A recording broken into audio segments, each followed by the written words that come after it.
We're gonna take two first. I think she's got it. Okay. Underneath that one.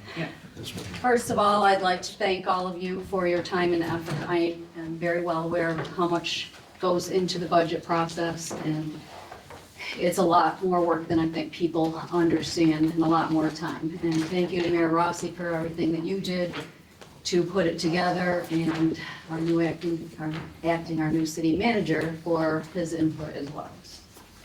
I wanted to briefly discuss what my department does. Andrea is well aware of it because she was deputy for a while, and Counselor Simchek has been around a long time, so he's pretty familiar also. I think it's important with each department to know what people do so that you can gauge what it is that's being requested and why. So I'm gonna try to go through it as quickly as possible. I am the Registrar of Vital Statistics for the state of New York and the city of Oneida, and my deputy is Deputy Registrar. With that, we are responsible for the processing of all birth certificates, death certificates, marriage certificates, marriage licenses, acknowledgement of parentage, genealogy research, and vital records corrections. Each one of these has several steps involved in them. It's not just a matter of 6 or 7 things. It's about 20 maybe when you add it all up together. With that, I also am on call for almost every holiday with the death certificates because the funeral directors need to process the movement of deceased people from one location to another, and they cannot do that without my approval or my deputies. So on holidays when we're not working here in the building, they are still working, and I processed 3 death certificates over the weekend, just this past weekend. So that's something extra that has to be done in addition. As clerk, You do that from home or just? I do it from home. Okay. I was out Christmas shopping and had to go home and get onto my computer and process death certificates. Because if I don't do I it, didn't know if you came in. yeah, and do no, it. the registrar is the final sign off, and if we don't sign off, they can't do it. So That's amazing. we have to do it. Clerk-related work, we sell hunting and fishing licenses, landfill coupons, handicap accessible permits, fire permits, which includes alarms, tents, fireworks, and wood-burning stoves, all of the building permits that go through the city, all of the engineering permits, which is your right-of-way and dumpsters, all of your planning, PC, ZBA permits, such as site plan, area variance, all of the city licenses, such as dog licenses, amusement device, animal licenses, other, which includes chickens and grooming, garbage licenses, solicitor, vendor, peddler licenses, junk licenses, taxi licenses, trailer park licenses, and secondhand dealer licenses.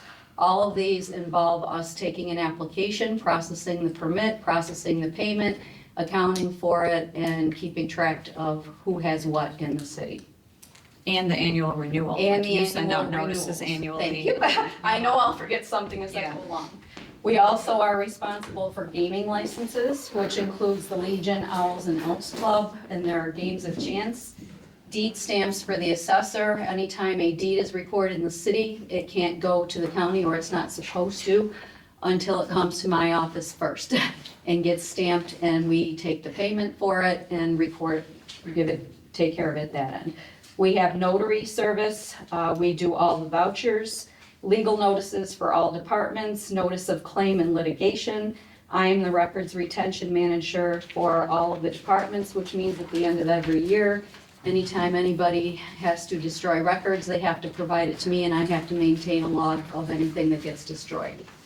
I am also the records access officer, and this involves all FOIL requests, which, as you all know, has been significant this past year, and that has become a job in itself lately.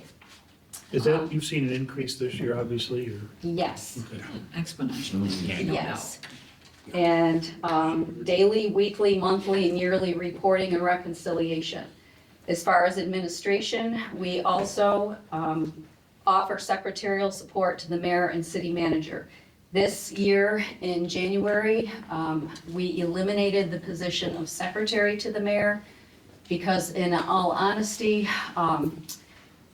that was from probably 100 years ago, when the deputy did very minimal work. You have to understand that Oneida is busier than surrounding communities. Why? We have a hospital. Because we have a hospital, we have births, we have deaths, we have a lot more than Canastota, a lot more than Vernon, Verona. We are 150% busier because of the fact that we have 400, 500 births a year and 200 to 250 deaths a year, you know, and all of that kind of stuff too. So it was getting to the point where the deputy city clerk was having to try to allocate time according to the allocation schedule as set forth in prior budgets, and anytime she needed a day off or called in sick, it was reporting to 2 people, and now in this case, it would have been 3 people. So when the previous city manager was here, Mr. Selby, we discussed it when we had a new deputy come on board, and I said, look, it would just be easier if this position reported directly to me. One title, one boss, but we, as part of our job description, will both offer secretarial support to the mayor and the city manager. So it's not like where she has to answer his phone calls or take messages. Whichever one of us answers the phone is the one, you know, that can help. And we both do that whenever possible. With council, this is strictly me. I have not trained her on council yet. She's still new. She's been here about 6 months now. And with the FOIL requests and the busyness of the office, I'm not trying to throw too much at her at one time. So she's learned just about everything else at this point. But with council, there's the agenda in the packet, the monthly reports, the minutes, the council legal notices, which are more than regular legal notices, because you have to notice public hearings, you have to notice bonding differently than regular legal notices. Local laws, I have to prepare them for state filing. General code submission, I have to submit every local law to the general code so that it becomes part of our code book that you see. Bonding has a whole process in itself. It's not just a matter of putting the resolution on for council approval. I've got 4 or 5 other sheets I have to complete for every bond. Contracts and agreements, moratoriums and referendums, standard workday reporting for all elected officials, and all election-related submissions. In addition to that, the deputy city clerk does a city sign. I just turned the phone list over to her. I've been doing those. I do boards and commissions, banners and street closures, we both do. Door security, we are the door security officers. We issue all the badges. We set the doors for council meetings, for planning meetings, and any other meetings that take place here. There's been an issue with holidays. So on holidays, like Monday at 10 minutes to 8, I had to set my clock and go in and remotely lock the doors to the building. Otherwise, it would have just opened on the regular schedule. So I had to do that from home too. The deputy city clerk, for the most part, does the Facebook page, although I do contribute to it. We cover for the city assessor and the city chamberlain's office in their absence. We've assisted with planning when we haven't had a planning department for the last couple of months. And the last 4 are specific to me. Fall Fest, as you know, is a huge event. It's huge. We went from having 48 vendors to 80 this year. I did all the vendors and all the nonprofits myself. That meant collecting all the applications, processing all the payments, assigning all the booths. I did the door hangers for the vehicles, sending the reminder letters, anything pertaining to that I did, which was in addition. The city website, I do the city website. Attached to that was $1,000 stipend. And I took on, I should say, the city newsletter. The city newsletter is something that I think it was actually Andrea who suggested that we do when Mr. Selby was here, and it was not put in the budget last year because it just didn't exist then. So when he wanted to start it in January, and he spoke to everybody and said, we'd like to have a city newsletter, I'd like to have somebody do it, I offered to take it on. So there was no fee attached with that, obviously, because it wasn't in the budget. So I did that extra this year for no compensation. Community gardens, when Barb retired, she was in charge of the community gardens. And again, there was no one to take over the community gardens, so I did. It had to be closed out for the year. It had to be, as Mr. Kohler can tell you, first witness, we've been going back and forth with emails. I coordinated with the Boy Scouts and all the gardeners to go in and clean up their plots. I coordinated with the DPW to go in and remove the fence and do the weed eating and have everything set up, including the letters and all that stuff for next year. So that was something that was extra. I understand completely the need to be mindful of spending, and I understand the 3% across the board to try to keep things even. But when I've heard the last couple meetings where there's been account clerks that have taken on some extra duties and they're getting brought to a different position because of the extra duties that they're taking on, I just wanted the same consideration for our department, because we've taken on a lot. And it seems like in addition to this, we also wait on all the customers. So any resident that comes in comes to our office first. And even if we can't always service them, we still greet them. We still have to find out who it is they need to speak to, and all of that. So to help them in any way they can. And there's more than even what's included on this list. I just didn't, supply ordering and taking care of the lobby, filling the forms and all that kind of stuff, the welcome packet for the city. I mean, there's more, but this is the gist of it. So what I had put in for myself was a 4% increase instead of 3%. And I upped the stipend because, in all honesty, I don't know where you could find a website administrator or a marketing representative to do a newsletter for $1,000 a year. And with that, there's a program that I use for the newsletter called Canva, and that is roughly $16 a month. Again, because it wasn't budgeted for, I paid for it myself out of my own pocket. So out of the $1,000 that I got paid for doing both of those jobs, take away $200, I got $800 for the year for doing both the website and the thing. And I understand it's a stipend, and I understand the thought behind a stipend, that it goes with not specifically the person who's doing it, but it goes with whoever happens to be doing it. My issue with that is if a year from now they decide, you all decide, or somebody decides to hire a full-time IT person or hire somebody else, and they take something over, then my salary goes backwards. So I lose the money that I've been building into this for years now. So that was, maybe that can be reconfigured to be part of salary instead of stipend. I'm not sure. And my deputy, I had originally put in 3% for her because, again, to remain consistent with everybody. But she really does do a lot of work. My concern with that is that she has not been here a year yet. Her year anniversary will be, I believe it is the end of March. So my thought now might be to hold off on giving her an increase until that time, and then at her year mark, give her 4% also, to bring her up a little bit. Right now, she has not taken on anything extra that the job doesn't normally entail, but she will next year, because next year she'll be more involved with, Fall Fest and, the different things that I do. She'll start learning and working on next year. So I think that, she, at that point, would be considered for the higher salary.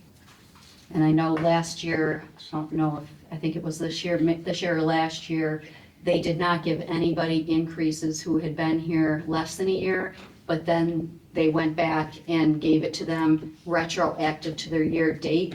So I guess that's my thought process in waiting until her year date and then giving her the 4% as opposed to 3%. Because I'm not going to speak for any other clerks in any other departments. I know they're all busy, but I dare say our office is probably one of the busiest in the city. So those are just my thoughts on my budget. Other than that, everything is pretty standard, but pretty straightforward.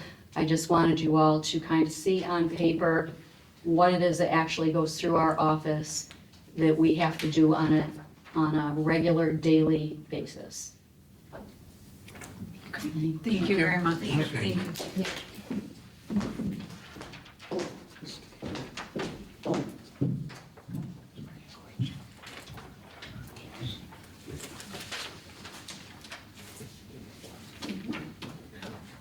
Okay, you guys want to have any discussion? I think it's pretty straightforward here. Yeah. Okay.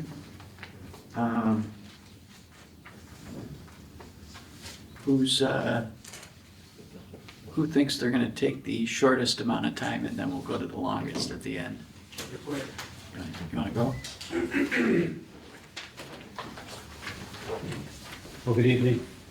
Hi, Bob. I don't have a presentation. What I would encourage all of you is to come in.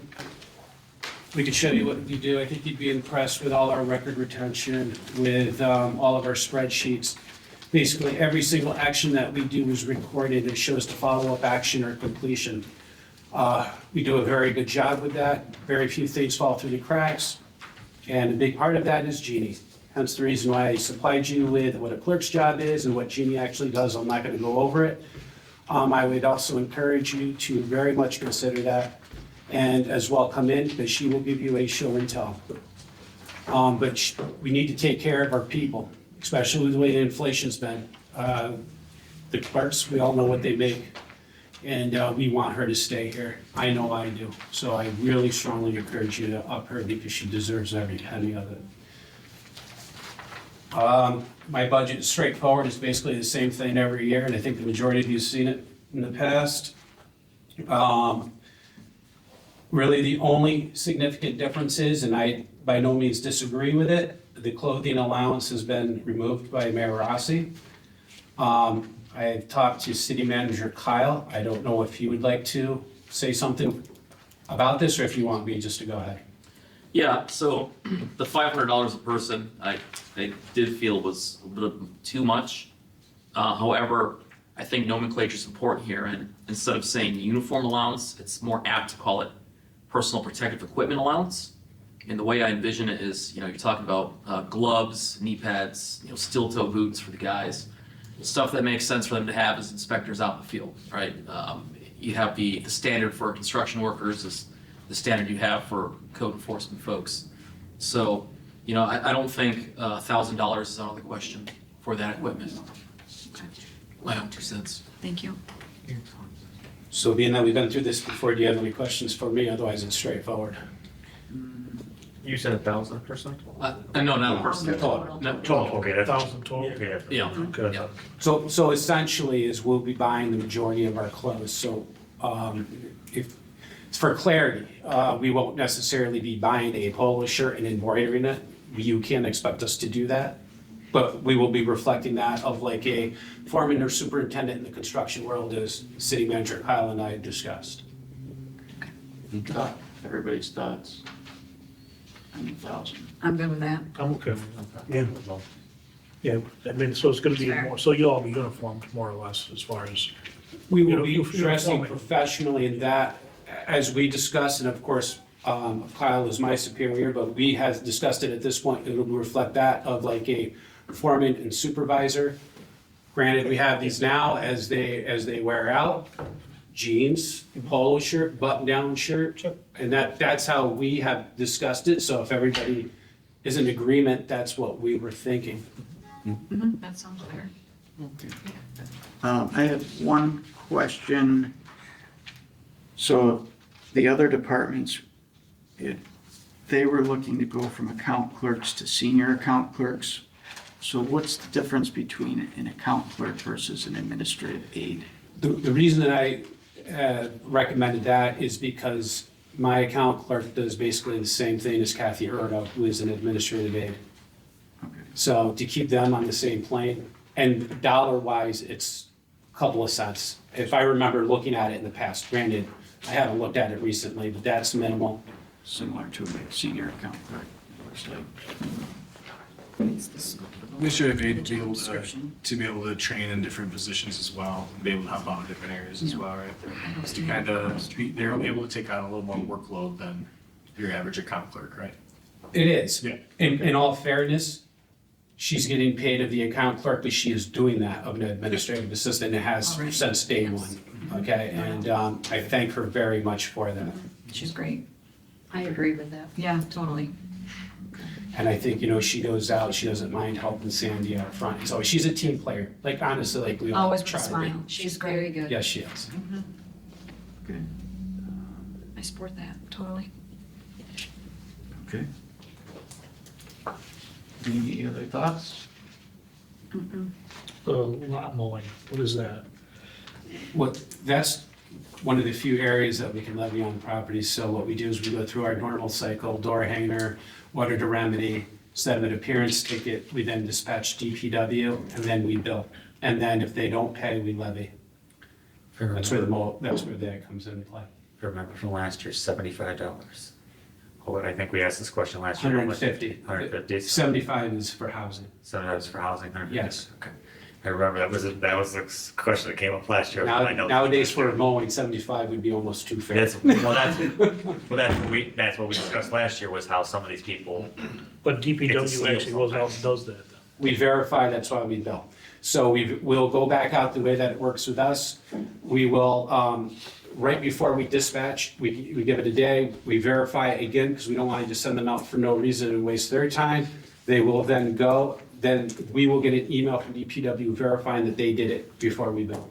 So it's a good system that, again, it's basically lawful, to where So they're not gonna that's- get billed So potentially for we, something. so we get that that money back, more or less. Oh, yeah, we get that money back, and it's Well, that's revenue, I'm 150. sorry, I was looking, sorry, never mind. It's 150 I for was- what we consider like a regular size. If it's larger, we charge larger, and that allows us, that's, within the law, it allows us to do that. I was, my brain is somewhere else apparently. I didn't realize that was revenue, okay. Okay, never mind. And the good part is, we hope that it goes down, because that means everybody's doing it. Okay. I think we're good. Yep, thank you. Thanks, Bob. Thank you. Thank you, Bob. Cheap, some people were just letting us do it cheaper. Yeah, If you don't get called, it's one side, you get one bigger. exactly. You get landscaper. Yeah. That's what happened to my street. They were small. Hey Becky. Hi. Welcome. Thank you. What are you doing next? Assessors. Yes, I'm Rebecca Lennon, the assessor for the city. This is my first budget meeting, so I'm a little nervous, but, Nothing to be nervous. Don't be nervous. We so appreciate you. I do have a job description, but, so my major point really, would be, my salary. Obviously, that's probably gonna be a lot of people's, topic. So I became the assessor last year in June. And I started as the assessor's aide. And then Holly retired and I became the assessor. I was appointed by Mayor Acker, at which time we discussed it being, kind of the end of the summer, that we would discuss the assessor's aide position at budget. It was, what we wanted to do was make someone part-time. Originally, my job was full-time and the assessor was part-time. When I took it, the assessor became full-time, so we would get a part-time aide. That was actually cut from the budget last year. So I have not had an aide. I have been doing it all in the assessor's office for a year and a half now. It is a lot. There historically has always been 2 people, sometimes 3 in the assessor's office. Just, screening phone calls and doing paperwork and the exemptions, and it's a lot, on top of monitoring the sales and new builds, all the building permits that come through come to my office, they get reviewed, they get, we adjust the assessments based on the improvements.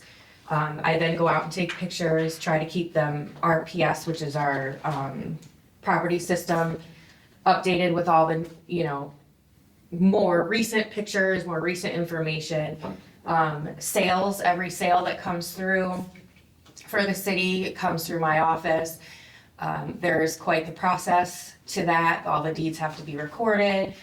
And then I send out letters. We do a letter just to make sure that all the properties, the inventory is correct. So those get sent out every month to every new homeowner. And we also, so the aide was also the secretary to the Board of Assessment Review. And I don't have one of those, so I stepped in to do that. Also when I was appointed, I was not certified through New York State. I am now certified. I took all the required classes. And so that is also something I think that's significant. And I also am a notary. That was asked of me by the previous mayor just to have a backup, because at that point there was only one person that could do it, and I did do that. I did that out of pocket, paid for the test, the certification, the stamp, all of that. And I have, I try to help the clerk's office when I can, kind of, it's just something easy, that one less thing that they have to do all the time.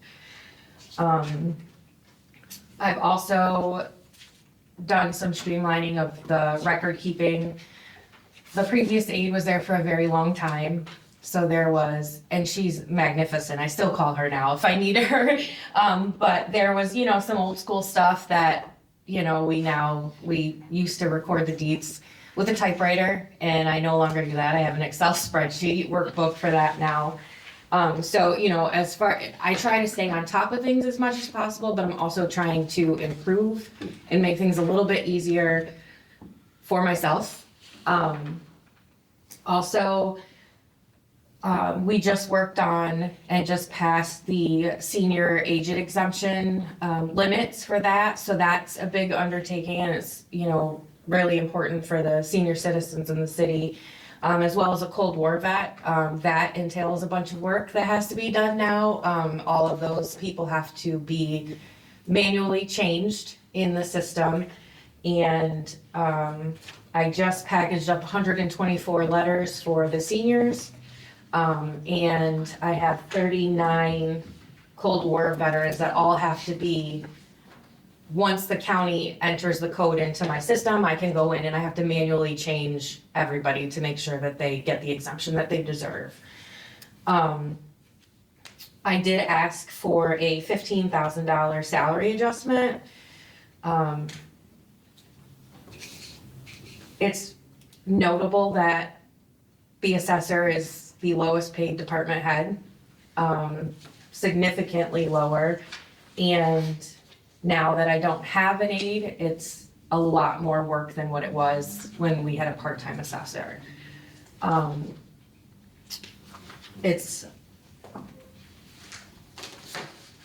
So I think that's it. As far as the training portion of the budget line, New York State reimburses the city for the classes that I take. Because I am required to take continuing education classes, so New York State does reimburse those. And so last year, it says 1,900 was a training, and they were reimbursed almost $1,200. So a big portion of that gets reimbursed. And then this year, I've requested $749 reimbursement for the classes that I took this year. Should we show that as revenue then? I'm not sure how they do that, but Does it not show until we receive it?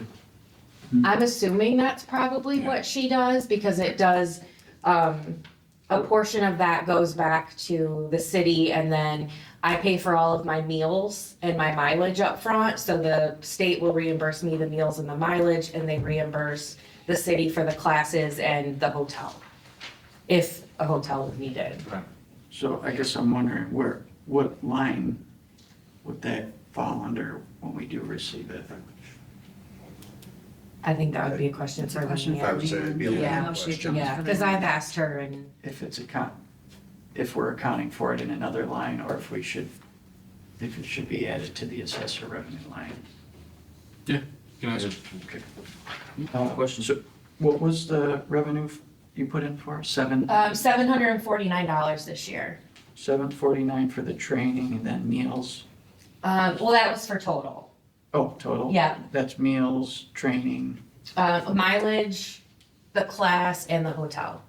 oh, hotel too? Mm-hmm. Yeah, because it was a week long and it was in Cooperstown.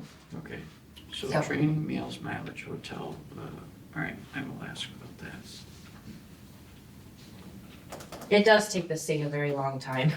I took a class last year in July, and I think they got paid in March, so it does take a while, but Yeah.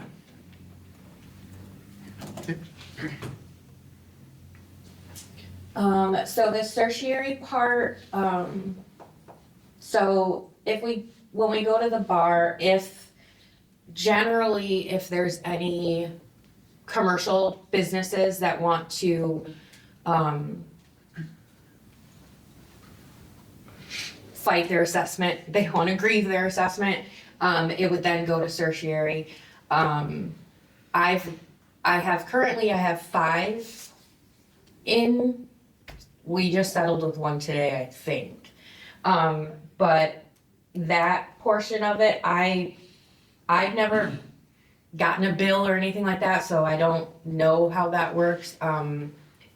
But it was taken out of the budget this year, so I'm assuming that it probably will come from the general fund or some other fund. I don't know.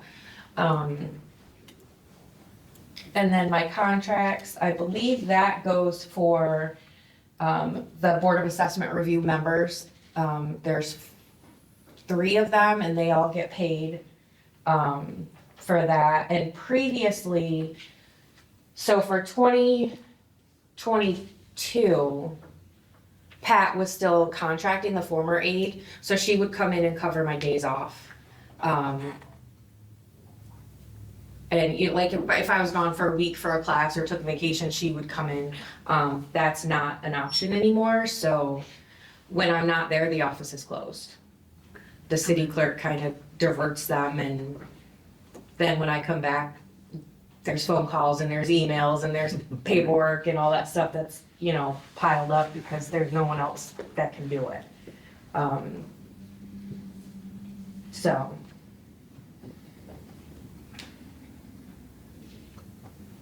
And then the travel and meals portion, I believe that is when I go out to take photos, new photos of new builds, houses, any improvements, decks, porches, sheds, things like that. I don't have a car, so I just put in for mileage.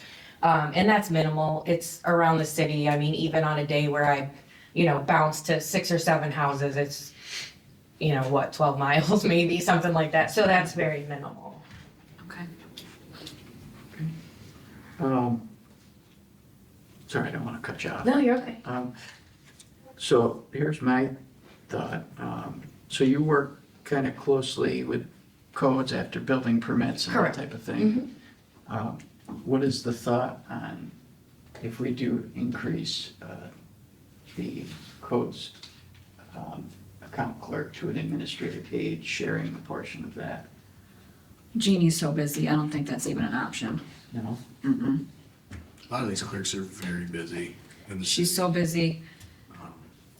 Same to with- add on even more on top of what we've already added out to them is quite hard, I agree. especially with no pay-raise that a lot of them have been suffering to. Yeah. Well, the account clerk, or the administrative aide, that'll be at $8,600. It's a bump. It's definitely a bump. Yeah. Which, well deserved. Right. She does a That- lot. I'm sure it is well Yeah. deserved, but we're actually honestly getting them to where they should be, under $40,000 to work for the cities. Okay. So that's totally out of the question. I think so, yes. We could talk to the codes department, I mean, that's their department, but Yeah. Because I know it used to be a part-time aide, right? It's kind of bounced back and forth. It was a part-time aide and a full-time assessor because the assessor also did the vacant properties. The vacant properties now are in the codes department. So there was a full-time aide and a part-time assessor. Okay, So then, yeah, so when I started, Pat was full-time and Holly was part-time. And then I basically needed to be full-time in order to take the position. right, So they made the assessor full-time with the thought that it was gonna be a part-time aide, okay. which So- again, got cut from the budget, so. So what would the aide do full-time that you, like in lieu of what you're doing? Well, the aide, so the aide can do mostly anything, besides the actual like assessing portion of it.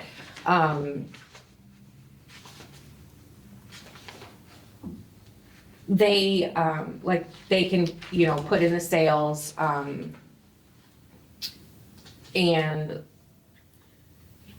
they, do supplies, I have a whole lot of stuff. We actually review the obituaries pretty frequently, just so that we have, yeah, so if exemptions need to be removed or anything like So that. they're helping you out? Oh, absolutely. Okay. Oh, yeah. Just like I said, just today, just in senior exemption renewals, I had 124. So it's 3 pages, 2 sets of labels, Right. and envelopes, all that stuff that just, it's, It's a project. right. On top of whatever else, and the phone ringing and the emails, and Right. so, yeah, they do a lot of The start. Pre-stuff. Work, like all yeah, all yeah. that kind of stuff. Yeah, but once they come back, then I'm the one that goes in and changes the exemptions, enters the incomes and those kind of things, so, but they keep track of that. Yeah. Yes, Mr. Monahan. I just got something to help this situation, because it was discussed that once you get a planning director, Yeah, I have it. to have an assistant split to help Becky and the planning director, that's where your position comes. Yes, Okay. it's a, I have that too. That's in my what we notes. discussed Yep. before, and it makes complete sense. Yep, Okay. when we get to planning. Yep. Okay. Because really, you could use a body. Obviously, you're underpaid. Yes. Which I support. Yeah, and I mean, yeah, increase. I would use both. Exactly, right. I mean, You yeah, only have I- so many hours in the day. Absolutely. Yeah. Well, and even, just someone for days off, Right. so the office doesn't have to close. Or there's Exactly. at least someone there part-time that can, answer the phone, or that's there and cover my lunch, or, easy Yeah. things like that, return phone calls, or, Yep, perfect. Awesome. Thank you. Everybody good? Yes, thank you. Thank you, Becky. Thank you. If they fight it, you guys fight it out. Save the best one. Not to make you wait for me. Tonight I see her.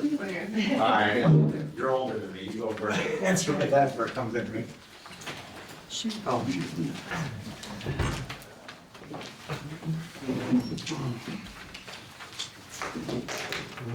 Welcome, Luke. Good evening. So I wasn't sure how we were gonna go about anything tonight, so if you guys have any questions for me that you'd like to start with, we can go that route, or I can kind of hit on some of the topics that I was looking to talk yeah, about. just run, everybody's Go ahead. kind of been running through. Yeah. Okay, that's fine, yeah, no worries. So I'm kind of gonna follow the same suit, and this is something that did not include in my original budget submission. But it's the account clerk and administrative aide that kind of the rest of the departments are kind of looking at. And it was brought to my attention after the budget was submitted that some of our other departments are moving from account clerks to administrative aides. And I think my department is kind of in the same situation where we have an account clerk who is doing a lot more than the job title and her pay.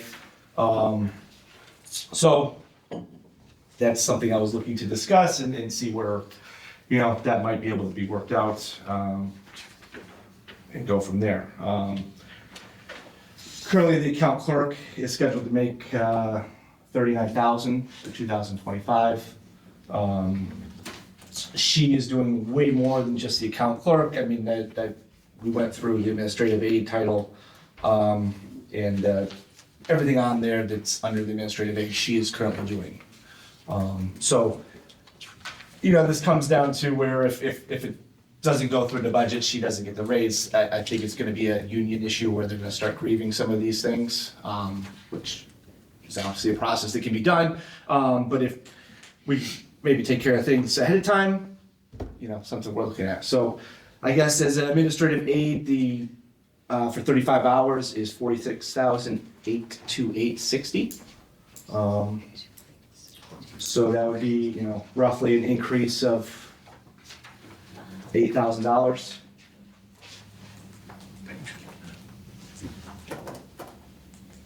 Say that, say that. 46,828.60. So are they different for every department? This is just the salary. Because codes administrative aid just came in at 46,810. I'm not sure. These were the numbers that Which we is got. only $18 more. Right, Just yeah, wondering, I'm not, these were given to us, Jessica gave us these numbers, so, but yeah, so, Okay. What was it one more time? The 40s? it's, $46,828.60 for administrative aid. We had that question, a couple days ago, I think, how we came up with these rates and why they're all different. I'd be curious. So to see administrative which aid comes at a set rate from CSEA, but that's why I was wondering which rate is the actual. That's, I mean, so maybe, I don't know, maybe that's got, okay, sorry, that is including her longevity. Okay, So that makes her longevity, so that's why it's, $18, yeah. yes. So we have the account clerk job description, but we don't have the administrative aid job description. I'd like to see that. Compare I might have that in my office. Okay. It's a lot more detailed, John? administrative Yeah, I aid. handed to Burnett, hold on, let me find it again. I'll say, I have a copy if you guys want to share it. Right here. And You got it, Lou? yeah, and there's the account clerk job description. Here, kind of see them. I just want. There's just a lot more detail. Thank you. The account clerk was more on, I think receiving money and payroll were kind of the main tasks on the account clerk. And I think we're asking our clerks to do a lot more than that these days in all departments. So and ours is no different. Our account clerk helps out in many different ways. I mean, she comes after hours to help out with things. She comes to the Halloween party and works those events, our special events and things like that, are on extra duties type things, so. I think too, is it true, because if it's an administrative aid, it's like a broader scope position where we can do more cross-training between water and Yeah. DPW or something like that? Yeah. I Yeah. love that. That's Yeah, great. which I think would help Absolutely. all of them, so. Are we gonna do that though? Would we do that?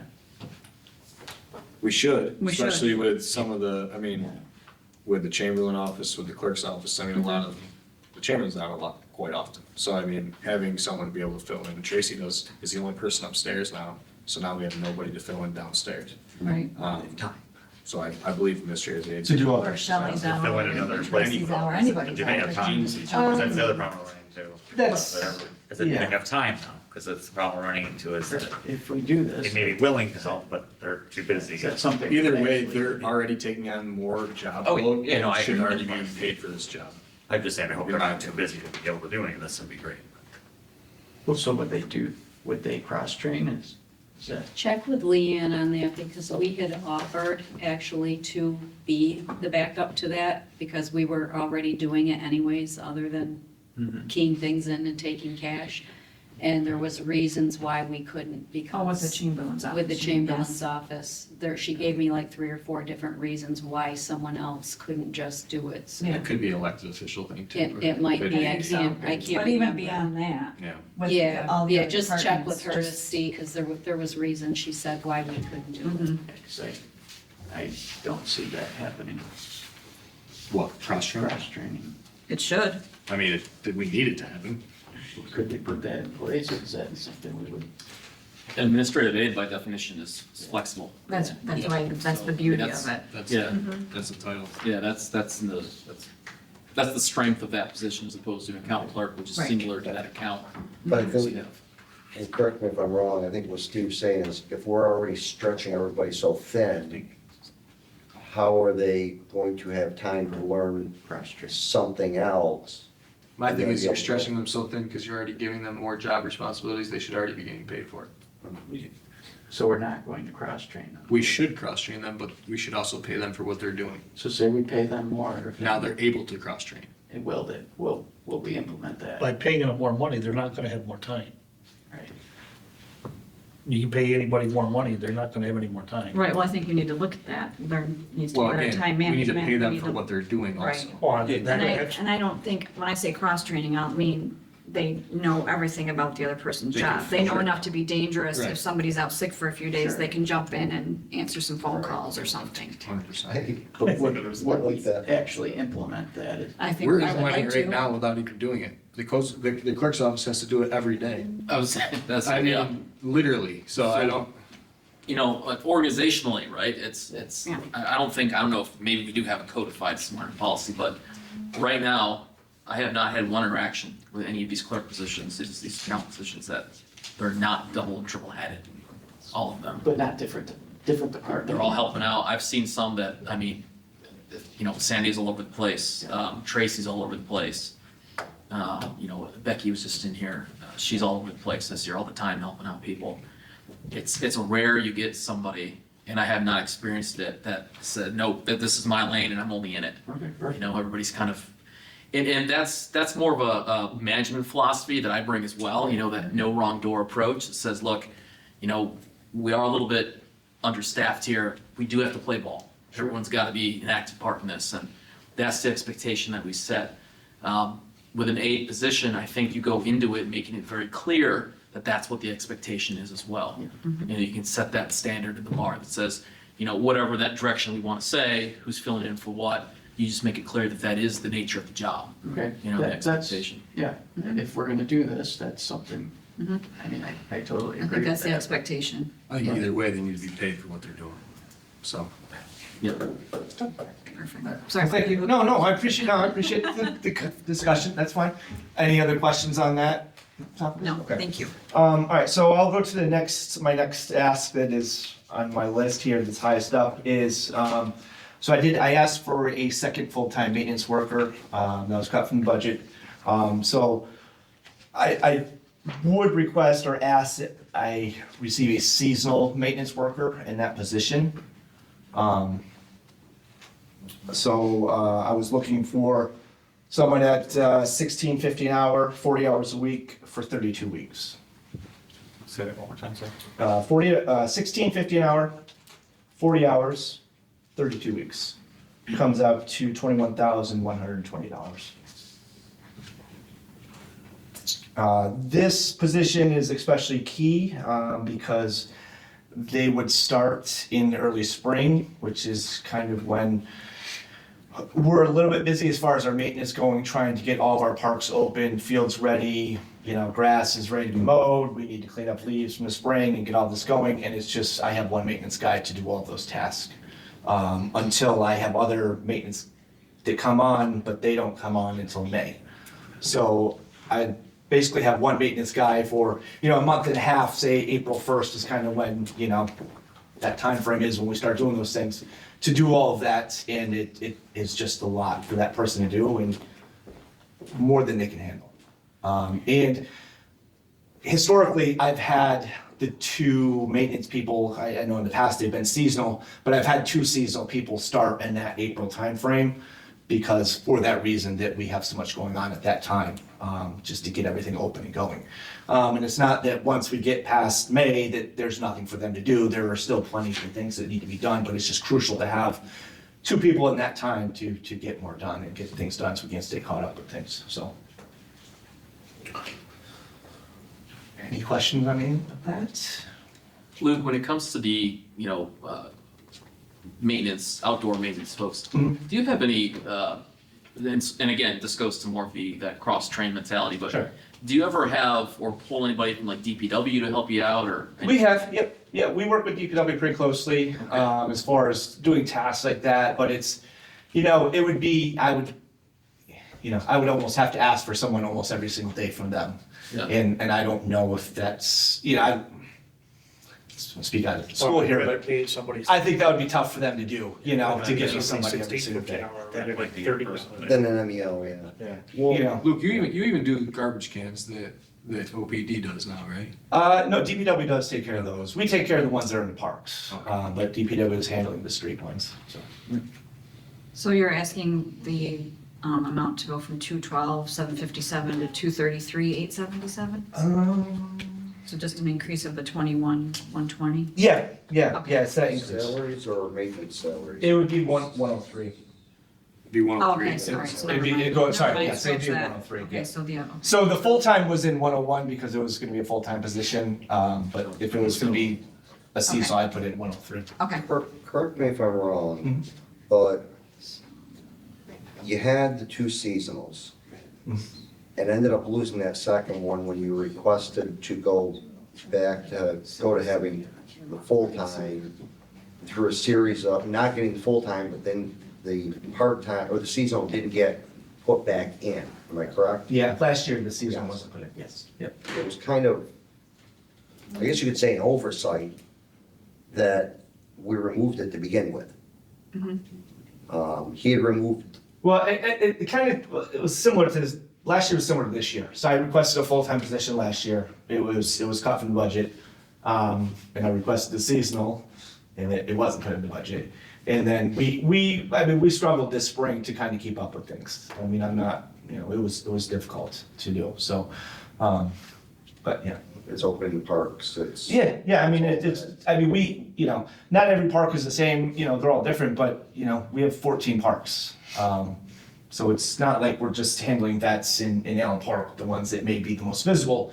We do have 14 other parks. Some of them don't require as much attention as others, but nonetheless, it's still that amount of property that we do need to maintain. So.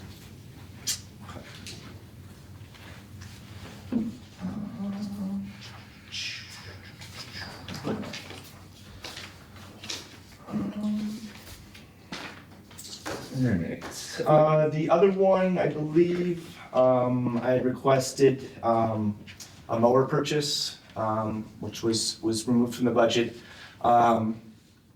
That's something that we started years ago, I don't know the exact amount of years, but I'd probably say 8 or 9 years, that we've been purchasing one Ferris mower every year and trading one Ferris mower in every year. That gives us 2 Ferris mowers that are under warranty, which is the main reason that we started doing that program, because we were spending a lot of money repairing our mowers.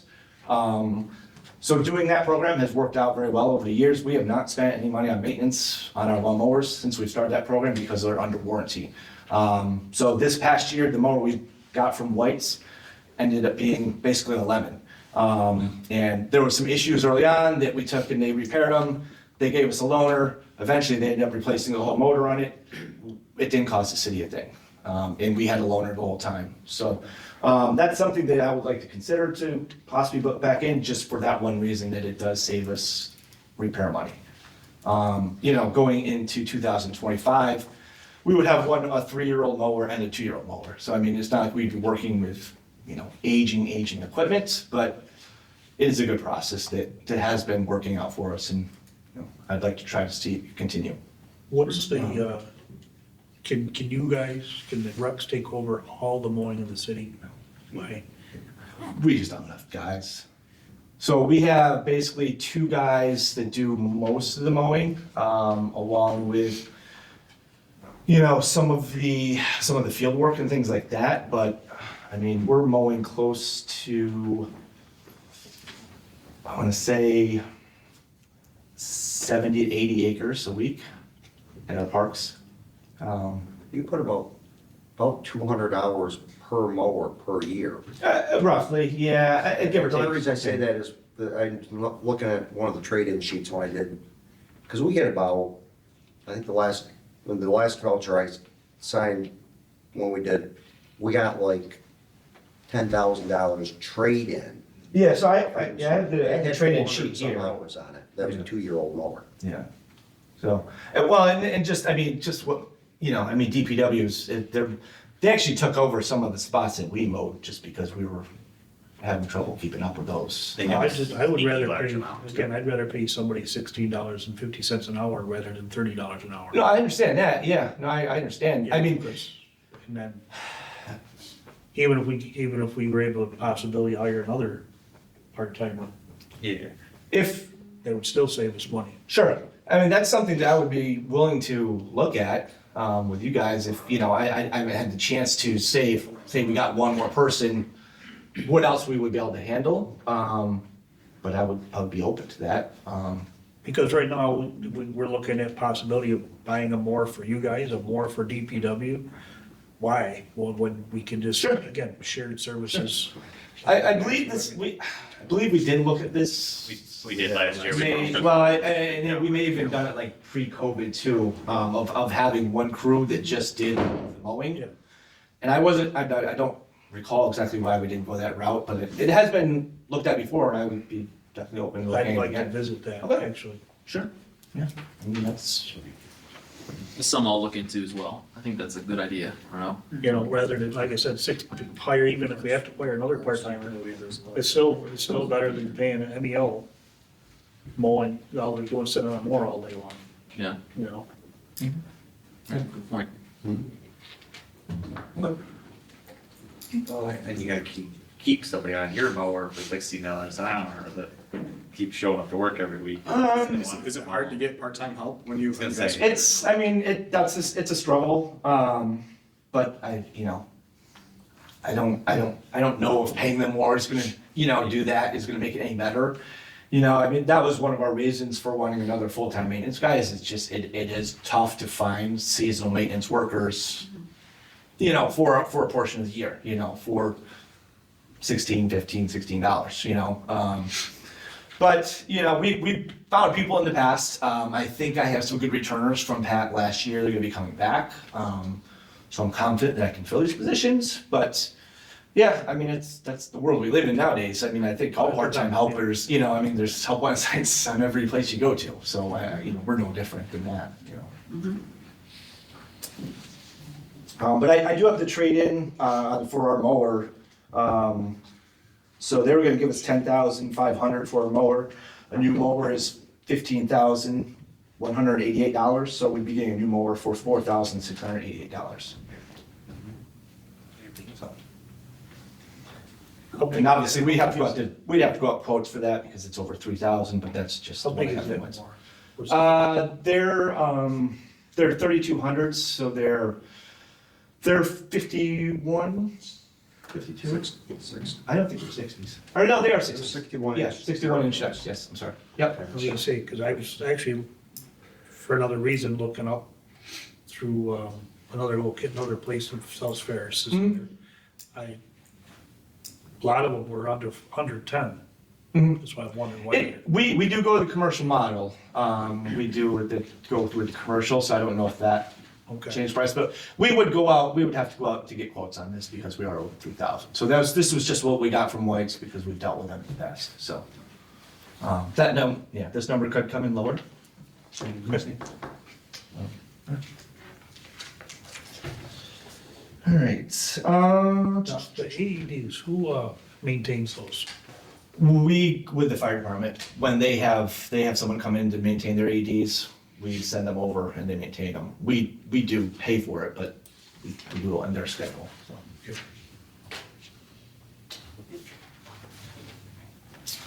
All right, one of the other ones I was looking at was the camera system for the recreation center that was cut. We have an outdated camera system at the rec center now. It saves to a disk, and we have to upload it onto the computer to keep the file or keep it if we want to review it or anything. It doesn't automatically save to a hard drive, and then you can't just get it and go for it. We're limited because the camera system we have now it's a wireless system. So our cameras have to be a certain distance from the receiver, so we can't place them wherever we'd like throughout the building.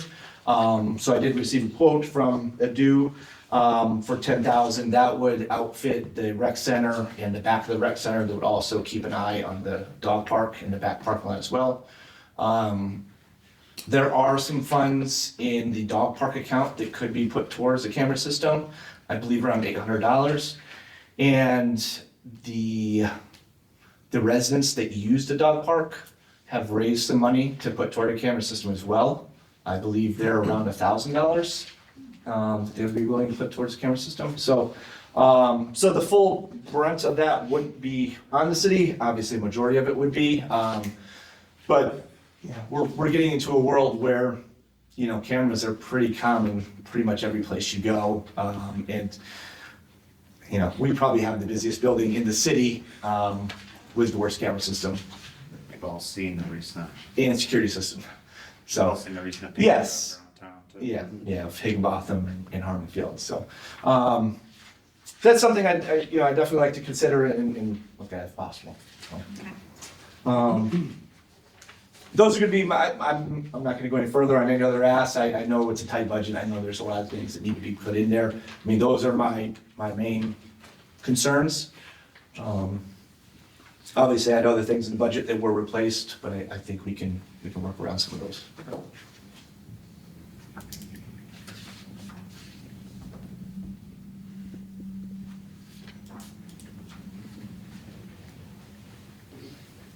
Any thoughts?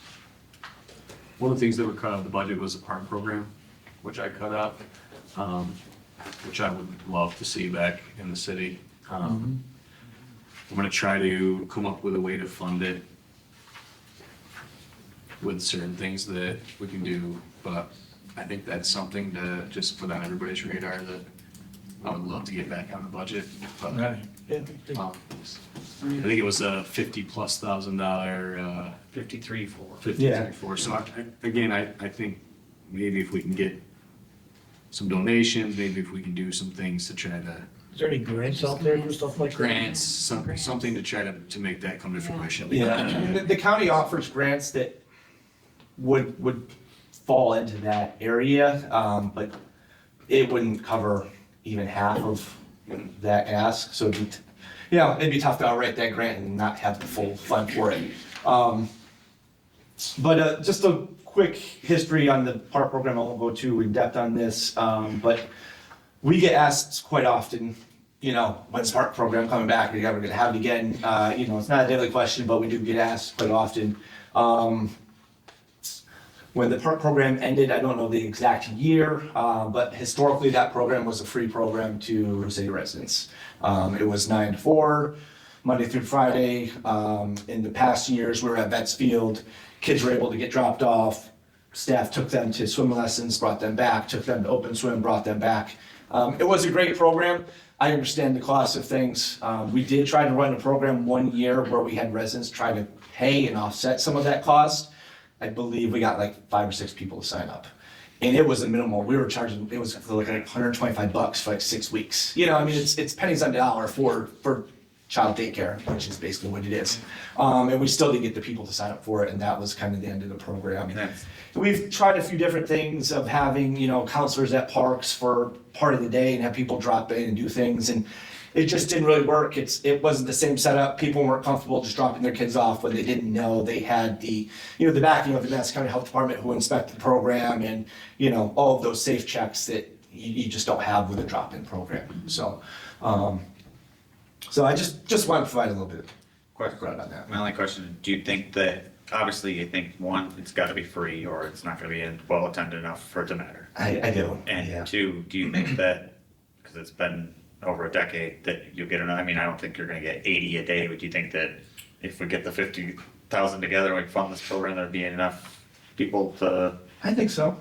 Yeah, I mean, I went to it as a kid. sure, right, exactly. It's been Yeah, around for a while. yeah, I was probably And there. my mom was, if it's free, it's for me. If there was a Yeah, program yeah, like right. this, there was a park program Yeah. was for free, I knew I was going to it. Yeah, I honestly do think we would get a large amount of kids. I mean, the pool opens at Yeah. 12 o'clock most days and we love a line of kids, at 11:45 waiting to get in. And it's not 50 kids, but it's 15 to 20 kids someday that just have no place else to go. We would go swimming until mom showed up to pick us up after Right. the park program ended. We would just walk across the parking lot Right, and go for yeah. a swim. Now, after was that quote for one park or two? That was just for Vetsfield. Yeah, Vetsfield. It makes the most sense to have it down there with the swimming pool and everything right there. It's handy, so. What about if we looked, any foundations or anything that would help fund it, anything like that, or? Yeah, I mean, there's, yeah. We also have to think about, I have some ideas. we also have to think about with the DRI coming, they're gonna have a new splash pad to take care of, they're gonna have a AWASO field to take care of, Right. they're gonna have some different things coming Right. down the shop for them, for the rec department as well, so. Yeah, and that was one reason why I didn't spend any capital projects this year, is I had to do two DRI projects coming up that I think are gonna take a considerable amount of time, so, there are other improvements that we do need, but I just feel with those two coming up, that, it was enough for our department. Going back to the camera system, have we had issues? No, I mean, we generally don't, but. But I know, like you said, trending things are happening, but I just wondered if we, We typically don't. I mean, the rec center is a safe place to go. It's not like, people are fighting in there all the time and whatnot. But I think just with, the activities that we do have going on in that building, it is nice to have. One of the things that would make it better for us is, that building is, 3 stories with a basement. Typically on evenings and weekends, there's one person in that building. So obviously they can't be in all places at once, but if we have a camera system and a monitor there that they can monitor all those places at once, that it does help. Those types of things would definitely help. Absolutely. And with the dog park being open, Yeah, I haven't heard of too many issues at the dog park, but there have been a couple, and I think they've been resolved, between the residents, but all it takes is that one time, for something to happen. Cameras are a great deterrent. Yeah. yeah, oh, yeah. You guys haven't caught my dog yet. I had so we had cut back the entertainment last year. Mhm. I'm trying to think of a way to get you that more. Would you be okay if we pulled a little bit out of that again? Yeah, I mean, because We spent $2,000 this year about. Yeah, we did a couple concerts and things out of there this year. Without the, the market, I don't, the concerts in the park really thing is kind of, I think, past its time. That's it, yeah. So, I mean, we spent money from here and there. We paid for Fall Fest bands, I think, out of that account and a few of the other things. So I would be okay. Trying to do something. Yeah. Do you still want to do the concerts, or do you want to? I think what we've been doing, I think, has worked. I mean, we were hoping to try to schedule another, one or two. We didn't. But I think, I guess, what were you thinking for that line? I was thinking, bring it back down to the 2 that you spend. Okay. That would give us $3,000. We'd have to come up with another 1,000, would cover your more, essentially. Luke, do you know what in that same line, 2021, why the activity was at 7,000?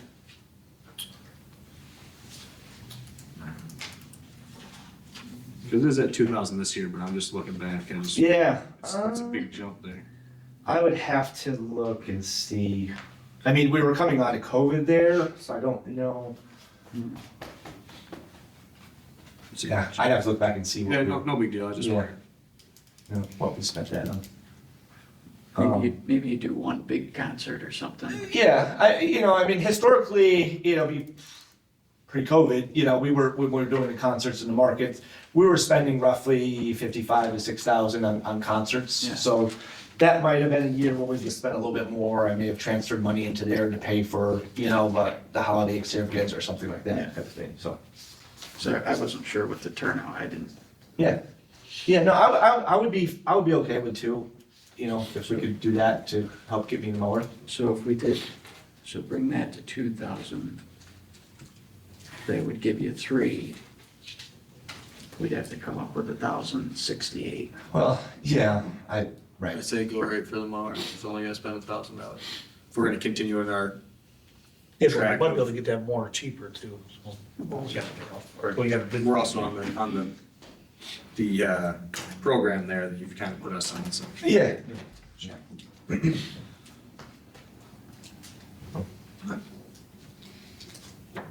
So what do you think? If you're gonna take it out as entertainment, then I say we give them the mower. Oh, just take the whole thing out? No, we're gonna take 2 out of there, we only need to spend $1,000 on the mower, I think that's a good deal. Okay, well, we're taking 3 out, Right, Yeah. sorry, so again, we're only spent $1,000 on the mower. so 1,000, okay. I was trying to make it a wash, but I hear you, but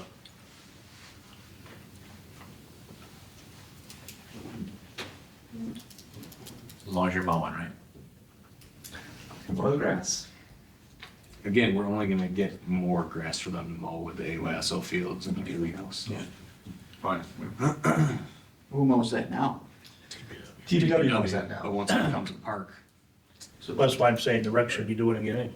Well, We used to, we did use that, but, well, so we used to do the brown field, and then DPW has kind of always done that. They've done that because it's very rough, and they've used their tractors and not to zero turns. Yeah.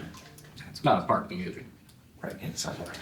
Okay. That's one thing, that was one thing we did change too, is the parks, you know, Parks Department, were mowing a lot of places that weren't parks in DPW.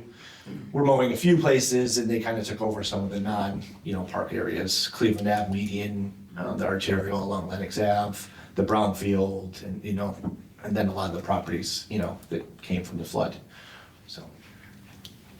Okay, so we'll add 1,000 to the mower line.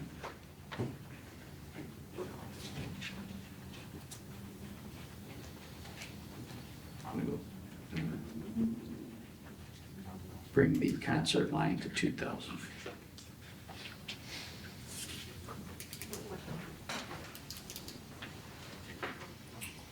And then I guess, one of the other major increases I had in a line item was for pool chemicals. So that keeps jumping up significantly. I think in 2021, we opened up after COVID. That line item was like $3,000, I believe. I'm gonna look at it. Yeah, then we started spending a little bit more, but the cost of chlorine is just skyrocketed over the years. So, so that's basically what we spent on that this year, and I'd end up transferring money around and into there to get enough to get us through the pool season. So. And we've gone over the saltwater thing and it's not a possibility. Well, so that might be a possibility. I did talk to the health department when they came and inspected. So it is a possibility, but that would be something that I would need a little bit more research on, because it would require us to change over our filtration system, which is not a bad thing. Our filtration system is as old as that pool, so we're going on 53 years now. So it is something that could be possibly, might be a money-saving thing where redo the filtration system, get to where you're doing salt water and possibly save on your chlorine, and in the long run, you may end up doing that, so. Any guesstimate what it would be to cost to go to salt? Any guesstimate? That's what we went over last time and that was wild. It would, Just the turning over, the pool was something about how big the pool is. yeah, so that's the thing is we would have to, you have to turn over your pool every 8 hours. The water in your pool has to be filtered every 8 hours. So that would just, I haven't talked to anybody, like a pool person, to say, yeah, you need this size pump, you need this size filter, and it costs this much money and things like that. I wouldn't want to give you a number just because. I just kind of Yeah. curious, a guesstimate of what it might. Cause the one year it went up like the chlorine went up like 8,000, when we had the budget, we went through this and. Yeah, well, yeah, chlorine used to be $1.99 a gallon, and then it went to $4.99 a gallon, now I believe it's $7.99 a gallon. 2021 total was 1,900. 2022 total was 10,000. Yep. It jumped up. The old chlorine bid is up. So I'm Needs to go. putting it back out to bid, so So we don't expected know where that number's gonna land. So, yeah, and because we go out to bid with that, we have to go through Slack to get our get that chlorine, so we're. Is it, do you bid, you guys bid? Well, he bids it, and Oh, then he we just go out and piggybacks save off it. of our bid. Oh, Yeah, okay, cool. yeah. When I put the bid out, he gets the numbers and then he purchases it, his part gets charged that. But like I said, it's probably gonna go up, Steve. Everything is. Yeah. So how many, there's, 5, 6, 7 lifeguards? Yeah, well, so lifeguards. 5 lifeguards, 2 instructors. Instructors. Lifeguards as well. Director. So the assistant pool director is a lifeguard. And then we have the 3 WSI lifeguards, which are, WSI is water safety instructor. They do have extra training and certificates for that they do have to go through. And then we have a lifeguards, and then we just have our general lifeguards. So there is something that I'm working on that may lessen the amount we spend on salary. Madison County has applied for a grant for pools in Madison County. I don't know when we're supposed to find out if we are awarded or if Madison County is awarded that grant. But basically what we're looking to do is instead of, so right now we have $19, $18, $17 an hour for our pool staff. If we get that grant, we can drop down their hourly rate by $2 an hour. And at the end of the season, they would pay a $2 hour bonus that would come from that grant money. Okay, so the assistant pool director, right now it's $18. If we do get that grant, we could put it at 16, track their hours throughout the year, then they would receive a check for a $2 an hour bonus. And so we don't have to. How would that be incentive for somebody to come working for us doing that? Well, we're paying them more than we did last year. Right, but honestly, if I was looking at that, you're only paying me $16 and then, I don't know.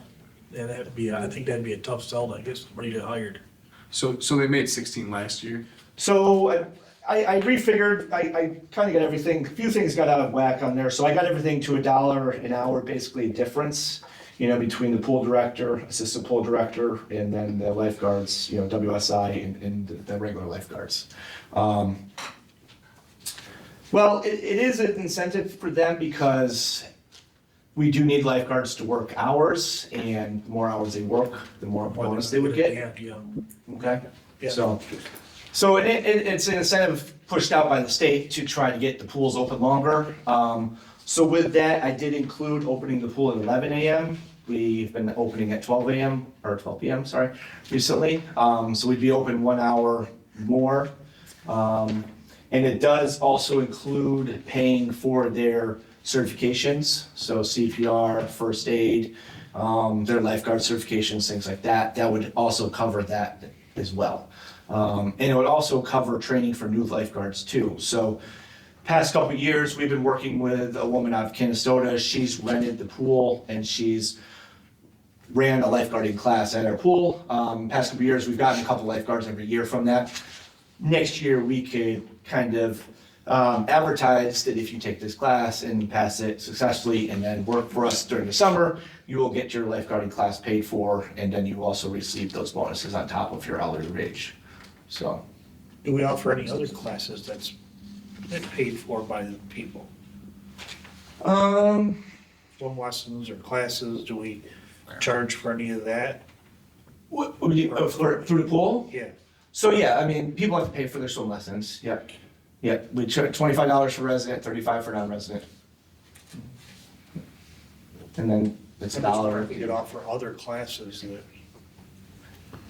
I got you. Maybe Okay. like, maybe aerobics classes or things like that. We have tried to doing some of those things. It's tough just because, you know, I don't know we're why does it, but I just. yeah. Yeah, it's such a short season for the pool that it's, you know, it's tough, I think, for adults to kind of switch around their schedules, you know, to kind of meet some of those things when it's, you know. Just something. Yeah, you know, I mean, we've looked at it. A lot of times it comes down to having an instructor or something for like that. You know, our lifeguards aren't really trained as far as, you know, aerobics or Zumba and things like that. So. One more thing. So, what are your thoughts? I'd like this to be a wash. What are your thoughts if we do the park beautification, take it down 500 and the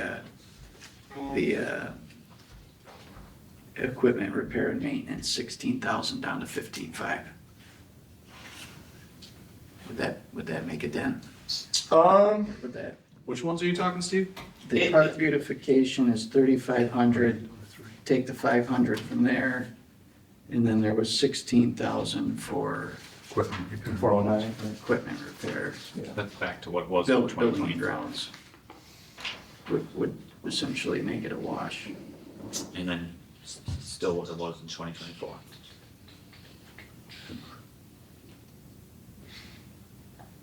Could probably make that swing. Not gonna make or break. I mean, park beautification, I could probably make it work. Or if you have a different, I mean, The only question I do have, and I don't know if this is something that can be answered right now or not, but I believe we have 7 flower pots that are now in our possession, city's possession, that used to be handled by the Rex, and now they're under, we have to take care of them. So providing flowers for those 7 flower pots, I don't know what the cost would be for that. Okay. And I don't know where that money would come from, or who would pay for that. okay. So, I mean, I would be okay taking that 5 from there, I just, Or buildings and grounds, down to 15,000. Repairs, maintenance, buildings and grounds. yeah, 409. Yeah. I can do 5 from 409 and 5 from the equipment. Okay. That would make this a wash. For what now? That Lawnmower. other position that he wanted? But no, the lawnmower. The mower. It's the mower. Instead of. Just the equipment, yeah. Come on. For Oh, we used 1,000 for the Yeah, mower. so we're at 5,500. Yeah, he's saying he wants it to be a wash, he doesn't want to spend. I know that. Okay. I thought we only had to spend 4 on the mower, and we were taking 3 out of that other line. Well, the quote I have is 46 from White's for the trade-in. It could be lower. I'm not gonna know until we go out to. So we're taking 5 out of both lines, even though we only need $1,000. So if it's 500. 500. Oh, Yeah. that makes sense. So if there's any left over, put it back to beautifying the parks. Yes. Sure. Yeah, maybe the bid will. Because I'm saying if it comes in low. Yeah, it may, very well, yeah, I mean, it's just. 46 could easily be 45 and we're good. Yeah. Top of the line mower, we're trading back in. We keep it in good shape. I mean, that's the thing that we've done this with White's. When our mowers get back into them, they resell them pretty much right away because, you know, they're well maintained and cared for. Is this the one that you didn't put a lot of miles on because it was in the shop mostly? No, Or is this the- we'll have that one for Maybe next year. Yes. Yes. Okay. They'll get Yeah, us hours that- next year. Oh, well, Anybody else? How often do you go through like blades on the mowers and stuff? Those are, they're not a large expense, blades, but we change them 2 to 3 times a year. Yeah, you know, kind of depends. Some of our operators are better than others on missing things, and, you know, sometimes there's, things that Get through a year. yeah. But, yeah, a couple times a year. We've tried, sharpening them ourselves, but if they do get out of balance at all or anything, it does end up, you can feel that on the mower, if they're not quite balanced all the way. So I don't know the exact cost of blades, but it's not a large expense for us, so. $50, Yeah, for a set, so. And if someone to have it sharpened, but cost you that. Right, yeah. So one other thing we are looking to do is Oh, I know. go to electric weed eaters. So we've had gas in the past, and so we're looking to do that. I think I'm gonna have some money in my budget this year to purchase those for next year and kind of see how that goes, and then maybe kind of start looking at, how that's gonna work, going forward as far as electric equipment or battery operated equipment. I know right now they do have battery operated lawnmowers. I don't think right now they're built for something that we would be able to use them for. Let's say, how many hours a day do you use it more? How many hours is it? I would say roughly 6. Yeah. Yeah. I don't think the battery technology is. No, that's what I'm saying, but maybe down the road it might be something. So we're, kind of start with the weed eaters and see how that works and go from there. Well, those you can actually replace, but have them charged. Yeah. Yeah, and we got extra You got batteries. extra, yeah. Yeah. Okay. Anything else? Good. No? No? Good. Great, All thanks, right, Luke. thank you. Thanks, Luke.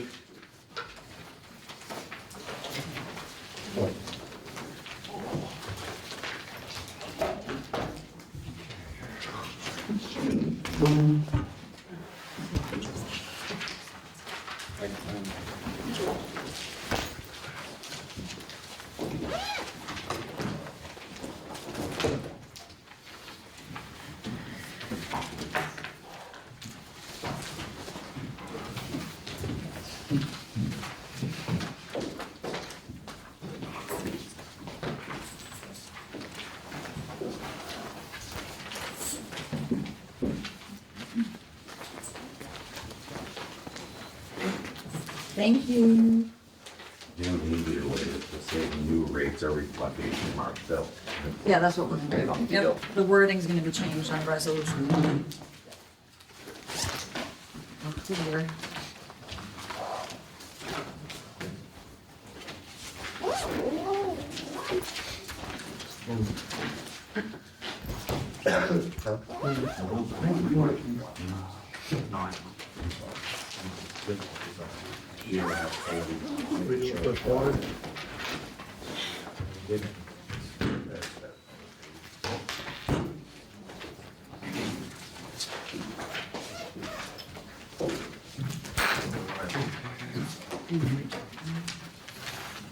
This is gonna be.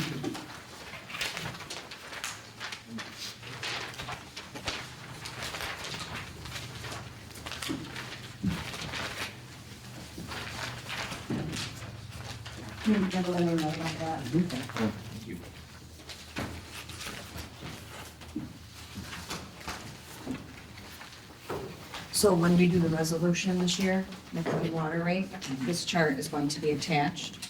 We are gonna read through the wording on the resolution to reflect the fact that the rate change is effective with usage from October. So it's effective with the first bill generated in January 25.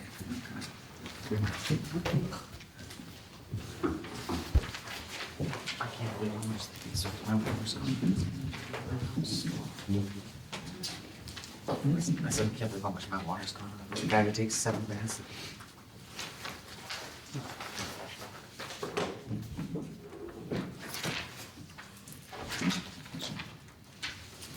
Like, I don't know a bunch of kids. Stuff for a pool. Suggestion about mowing, Always. the water department has really nice lawn mowers up at Baker Reservoir that get used once a week tops. Might be a good idea if Luke's guys were willing to mow Baker, then they could just use the mower everywhere else.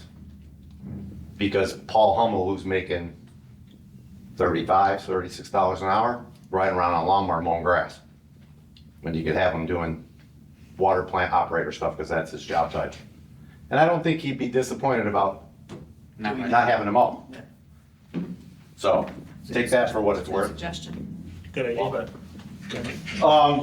I guess I'm gonna start by beating the same horse. We talked about it at one of the council meetings with a full house here about the support staff here. You wanna talk about one department that needs administrative aid? Water. You need somebody with that skill set You've all heard me say that, somebody that can take some of the responsibilities off the superintendent's desk. I'm pretty sure with civil service, if you guys decide to create all these titles, they go up for bid. So think about that too, when you're creating them, like, you know, creating it for Jeannie or creating it for Brody. You're not really creating it for them, you're creating it for the department. And if somebody else with more seniority with the qualifications wants to bid in, they can. So don't think it's just moving people up. You could have some slip seating going on. As far as the cross training is going, you're not gonna have an administrative aide in the police that can be an administrative aide in water. Because whoever does it in water is gonna learn about the THM reports and the monthly water report and how to do leak adjustment policy. That's all department specific. That's what I. Just like whoever's gonna be an administrative in my department cannot be an administrative aide in codes. Because Jeannie's job title does something completely different than what you're gonna do in water, what you're gonna do in sewer. You're still gonna cross-train, you can still cross-train. To a point, Rick. Yes, you can. And that's what I'm To saying. a point. That's what I'm saying. Yeah, it's like I said, if you gotta cover a day off or something That's like that, exactly but when what you I'm get to the nuts and bolts of the job, right, someone's gonna come into the water department and go and look at a THM report and have no clue. Right, no, So- short term. Yeah, John, that's exactly what we're talking about. Yep, That's yep, very- just we're the getting tip of the iceberg Just filling. with that. Yes, that's. So, Take one. Exactly, right. so yeah, so in my department, an administrative aide, and then of course that rolls into the billing clerk. Because if you're doing for everybody else, the billing clerk's gonna want the same thing with senior billing clerk. Because the pay scales will just, everybody's stepping up, right? They've both been in your office, you know that. It was my fault for not putting it in my budget to start with, but I had a bunch of other things trying to get everything else straightened out. And I figured this is where I was gonna discuss it, but some people did put it in their budget, some people have discussed it here. So that's on those two, right there. I really was surprised when I talked to Leanne that she wouldn't be here tonight. Because when I did this last year, when you guys had a question about every line item, what was my year-to-date numbers, I think we did that about 100 times last year. She said she wasn't gonna be here, and I was like, okay, so if you have questions, I don't know who you're gonna ask them of. Thirdly, this is gonna be a very fluid budget this year. Because again, we don't know when Verona's leaving. I projected them for half year, which is what they told us. But everything is subject to change. There's 2 chemical bids going out to bid. We had a sanitary survey from the Madison County Health Department Thursday. They identified several things at the water treatment plant that are going to need to be replaced.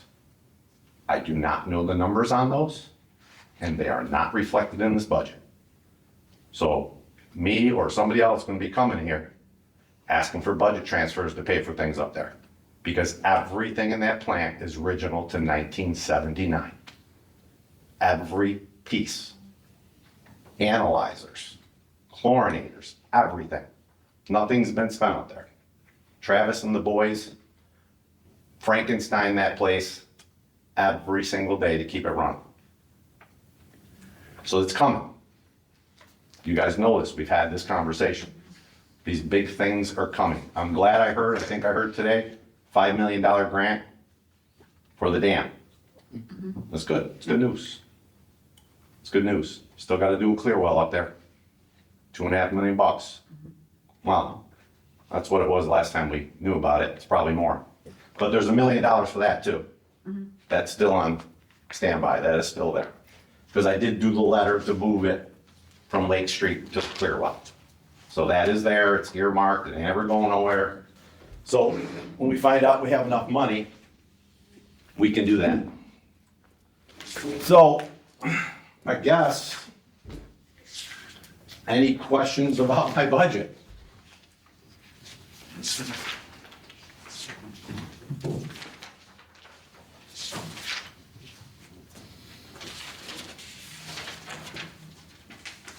I mean, some of the volatile ones that I just kind of, again, most of this is crystal balling equipment. I can't tell you if something's gonna break down. I can't tell you if we're gonna have to buy something new. But I kind of kept that. You can kind of see in the 24 budget, there was 50 grand, I put 25. I think, Rick, you cut that actually. Yeah.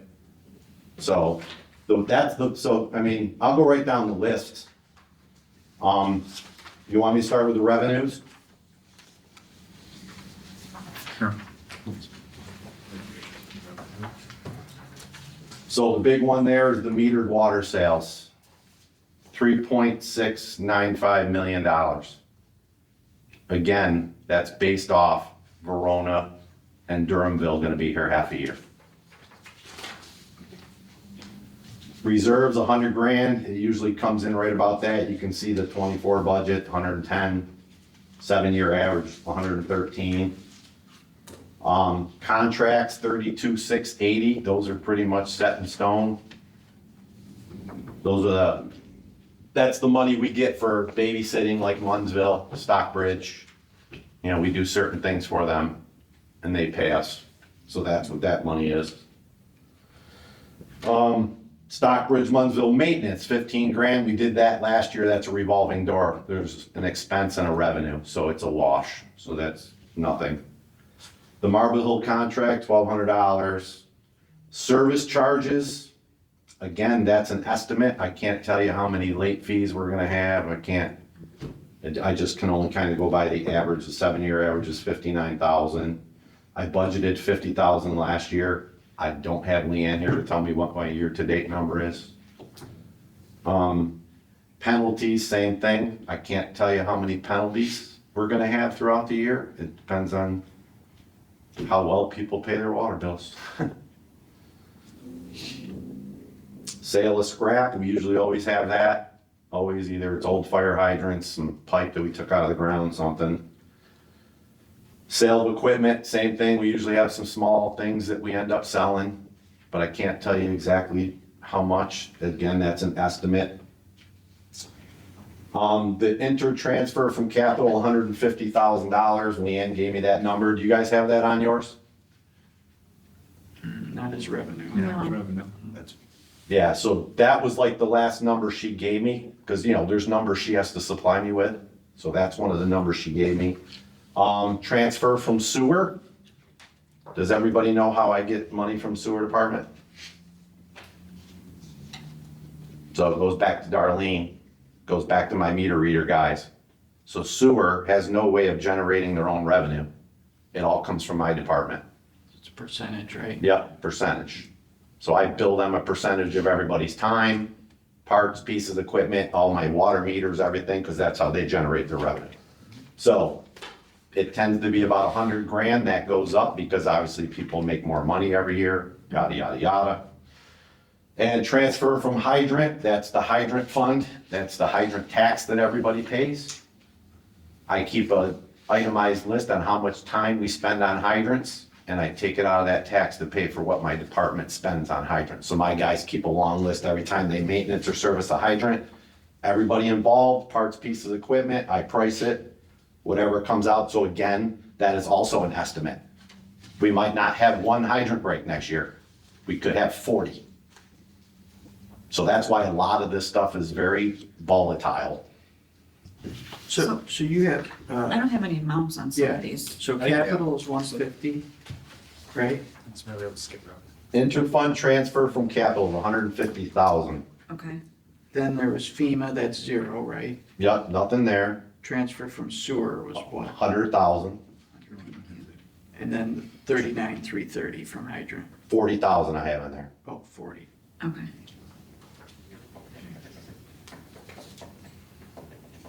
I don't have that on yours, Steve.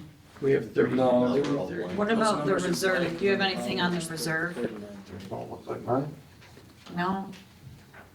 Here's the bottom in red. Do you have an amount for reserve? Yeah, 100,000. Thank you. Wow, he's just going over. Yeah. What do you have? Is that what you got?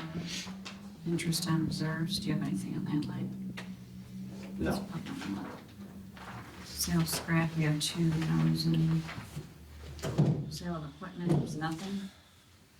No, I have 2,000 in there. Sale from scrap, 2,500. And this is why I Sale from question, scrap 25, we have 2.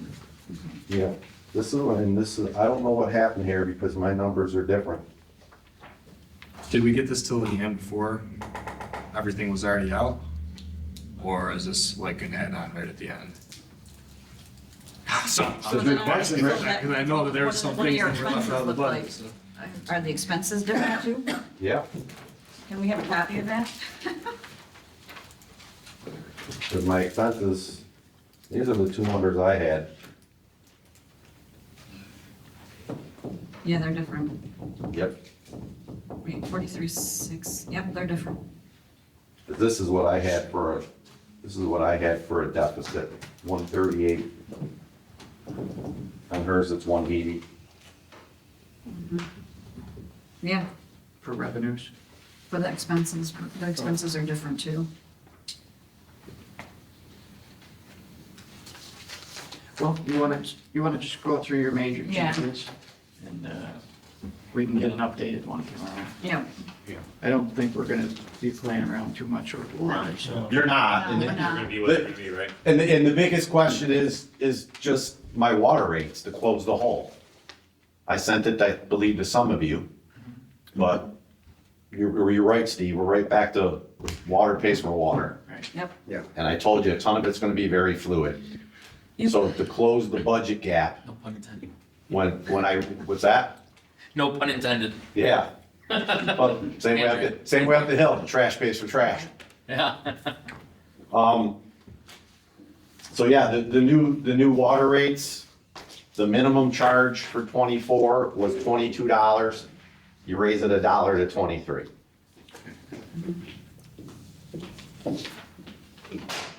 The wholesale rate would go from 272 to 284. It'd go up 12 cents. The monthly and the quarterly would go from $4.20 to $4.41.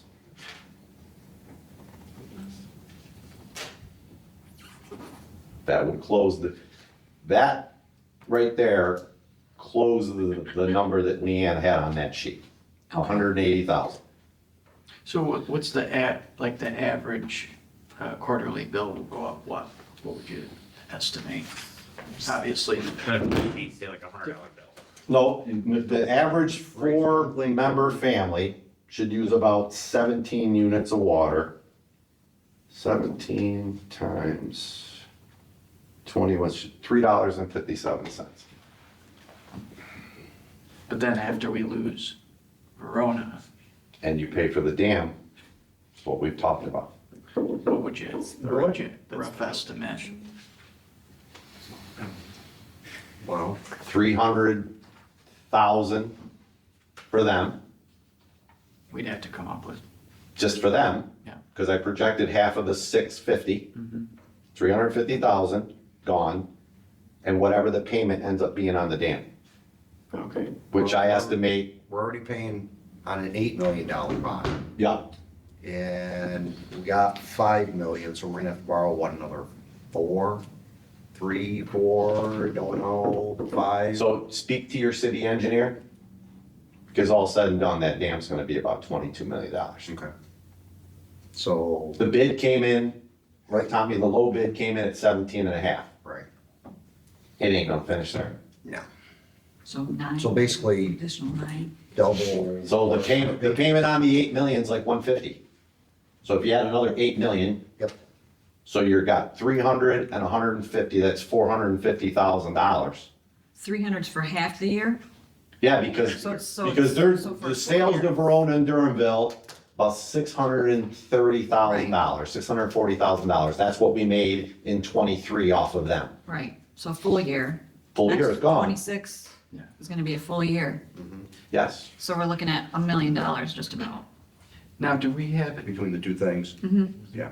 do we have options to expand for those that are not on city water? I mean, Well, if we lose Verona, we could add some on, but there's nobody out there that. So, I'll explain it to you. So we do have like Elm Street in place, right? There's 3, 4 houses down the street that would like to have water. The cost per linear foot to put pipe in the ground, the return on investment is like 200 years. Right? You're gonna add 4 services. Right, You're gonna collect a $200 bill every quarter. right. And it's gonna cost you, I think I priced one out for the farm guy that lived down at the end. It was gonna be like $50,000 to run pipe down just so we can add him to the service. Okay. The only way you make out is to add people to the existing pipes, and there's just really nowhere to do it. You got that big field on Elm Street, which somebody asked about, I don't know, about a year ago. But other than that, I haven't heard anything. So we'd have to develop within the city limits. And now start thinking about everything around here. Where are you gonna find a water user that's gonna use the water? Verona is the biggest wholesaler by far. They use almost twice as much as Cheryl does. I think we need to talk about the, sorry, Rick. No, go ahead. I was just gonna say, I think we need to talk about changing the large consumption users. You and I talked spoke about this. that, but that's a slippery slope. I know, but I'm not, you mentioned that in other municipalities, they pay more, right? Yeah, if you look at So I almost Aqua, think, even if we just make it on par with the residents, or, you know, with the, don't even have that yeah, higher so level what, anymore. so what Andrea's talking about, so Hood and the hospital, once they use over 50,000 gallons, their rate reduces Which is considerably. of every place else. Which I couldn't believe when I first came here. Because by using more water, they're actually stressing your system more, causing more breaks, more failures and stuff like that. But on the flip side of it, you're giving them an incentive to do business here. Right, So that's for you folks. right, so I think it's something. Well, we you can talk also- But you look at Aqua is structured where if you're a large water user, the rate actually goes up. We're getting to a point where if Verona leaves, we're gonna have to have a serious talk, because we're gonna be at a point where we're gonna be almost as close to Aqua rates. And Aqua is already in Canastota and everything else, so you're almost at a point where it might be, I don't know. We It start being depends. purchasers of water. But the We don't have to problem maintain is, it, we don't have to do anything. the problem is there's no infrastructure for that to happen. Right, again, we're gonna spend it either way, but One connection point right now. Yeah, and it's not big enough. No. Not even close enough. And I think I spoke to Rick and Andrea, but I will address the whole crowd now. So when Verona was first interested in leaving, they were supposed to get connected from Mohawk Valley. Somewhere along the line that got shot down. Jeff Rowe was actually an engineer for the nation that was involved in that project. They were already putting infrastructure in. Something happened in the government in New York and they said, nope, it's not gonna happen. So then they sat idle for a while. So then they got the ear of Rome.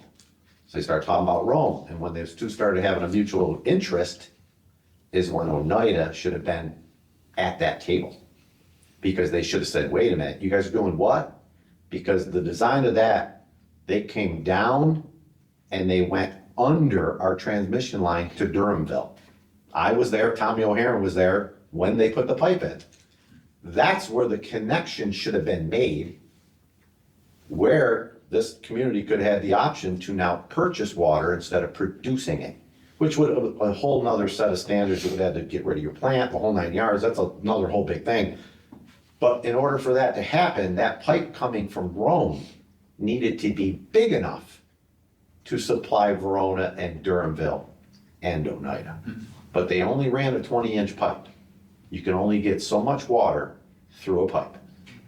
So even if they were to go and make a little connection there now, it's not enough water because Verona only made sure they got enough water coming down for their expansion. But is it enough? Is this gonna be a long-term solution for Verona? What do you mean? Is Verona gonna get to the point where even this connection they got with Rome? Yeah, they can only grow so big, Tommy. Right, and then they're gonna be possibly back here. Possibly, you're absolutely right, I'm not gonna rule that out. But is that 5 years from now, 10 years now, 15 years from now, 20 years from now? The water fund's only so big. I probably won't be around to see that. You probably won't be around to see it. But they definitely made sure that it's gonna look like Erie Boulevard from Syracuse, New York over there. That's what it's gonna look like when you're coming down 365. Every restaurant, diner you could think of, stores, everything, right there on 365. So, and the casino's doubling in capacity. And we've all heard water park. Yep. It's coming. It's coming. There's no doubt in my mind. No doubt. So what's the solution, at least for a backup, or to be thinking about now? Steve, I don't have an answer for you. Has anybody contacted Aqua? What's that? Has anybody contacted Aqua? And asked them to send out like a site survey team or an engineering team and do an evaluation? The problem with Aqua, so they only have one water source, Lake Ontario. Well, they have they have the small Finger Lakes that like takes care of Marcellus. But the same thing. It's like a spider web. You start with bigger pipes at your source, and then as you stretch out, it gets smaller and smaller and smaller. So what they've got running over here that connects to Wampsville, they could open that up and easily feed Wampsville. They're not gonna give us the 3 million gallons of water that you need a day to run this community. They just can't get it through their system. Just cannot get it. And that's what Aqua said? I know they can't, but you can ask them. Because that pipe that comes all the way out here, that water runs through a series of pipes and standpipes. It starts all the way at Great Northern Mall. Comes all the way down through North Syracuse, all the way around 481, cuts right through the town of DeWitt, goes right through Manlius, goes right through Chittenango, and comes right on down Route 5. And it gets smaller and smaller because the communities get smaller and smaller. Sure. And they have to maintain their head pressure to feed everything. It's the same way with the system here. We run everything to Baker and then we feed everybody, right? So when we're coming down to the standpipe, there's a 24-inch pipe, right? We need to get enough water, fill them tanks. But coming out of the tank's a 12-inch pipe. Then when you get down into the city, it gets down into a 6, down to a 4. Right? That's how you maintain the pressure in your system. For them to help us out, they'd have, they'd need like a 20-inch pipe running all the way from Great Northern Mall to here. And they don't have that. My concern with, the rate that we're doing for 25, is it enough? I don't want to shortchange it in 25 and then have 26, 27 be like triple an increase, right? Like, I feel like we need to do it slowly, like ease it upon people rather than. But that's where we also talked that you could massage it with the water fund a little bit. Yeah, true. What if we put more into contingency to bring up the rate this year, do a little bit this year? Yeah. So then we can, over the next combination of that and water fund over the next couple of years to ease that in. Like, I'd like to see a calculation of the shortfall with not having the Verona for a full year and having the additional interest payment. And then maybe put it, across all of our users to see what that rate's gonna look like and then implement it slowly. I asked you to meet me to do that. Hmm? I asked you to meet me to do that. When? So I was trying to call you for Once? a couple times. But Yeah. Who's us two? Me and Kaya? We can still do it. Yeah, because I have it on the thumb drive where you can manipulate all Yeah, I the wanna do numbers. that. Yeah. And you can play around with the numbers to see what's gonna look like. We can take money out, bang, what's it do to the We rate? need to, don't you guys think? I don't think we should, We I'm can't not ignore agreeing this. with this. I wanna make sure that we're doing it We gotta do enough. the same thing we did with the sewer rates. Yes, and I don't wanna do that. We spread it Yeah. over a few years. Yeah, And now the sewer rates have stabilized. right. And actually, in the next couple of years, may end up coming down. And Yeah, historically, because- we've been burned so many times with changing things. Exactly, that's why I For want so to make sure long and then that having to do a it's giant an jump ease because we into put it, it off. rather than not doing enough this year and then shock people the next year. Yes, You know, yes. I don't want to do that. The minimum rate Rental increase right now fees all just over accounts again. for That's the changed since 2000. That's all it does. Whatever, 1999. We want to be more deliberate in how we're planning. Yes. We absolutely need to have that discussion. Yes. Yeah. Because we know it's happening sometime this coming year. Yeah, last time I talked to the supervisor for town of Verona, he said late spring, early summer, Right. they were gonna be gone. Which in turn should bring down some of your chemical usage, but I have no way of calculating that. But it's only chemical usage. It doesn't change the rest of the expenses. No, We still have all but it will change some of my expenses, Tommy. Well, you're still gonna have the same staff. I'm talking about chemicals. Chemicals, yes. Yeah, the chemicals will come down slightly because we won't be treating as much water. Now, we won't be taking that second bond out right away either. Because we've Right. already got 8 million sitting currently to Yeah. work with. Now we've got this grant, when we get that, Mm-hmm. so, And payments are probably due in the installments for Right. the completion right, parts of the dam. so we can,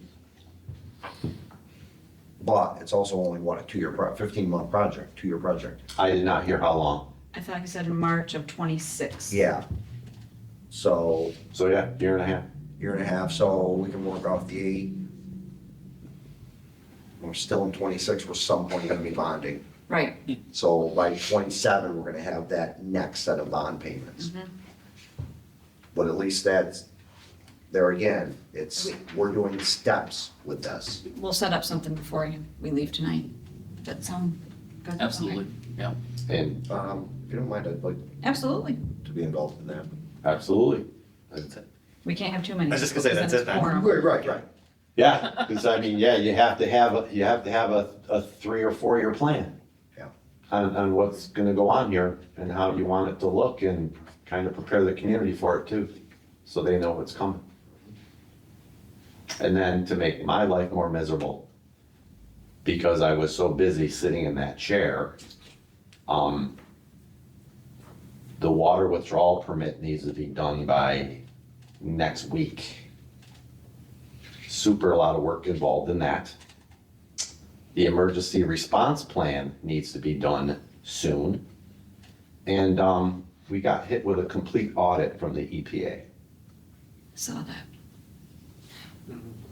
This is a lot of work.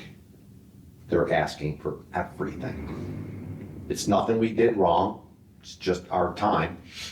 But again, this is where having an administrative aide who has a lot of knowledge about stuff on my desk would help with these kind of things. Because right now, I think I'm the only one, besides Travis, who can lend some information to this, that knows where all this is.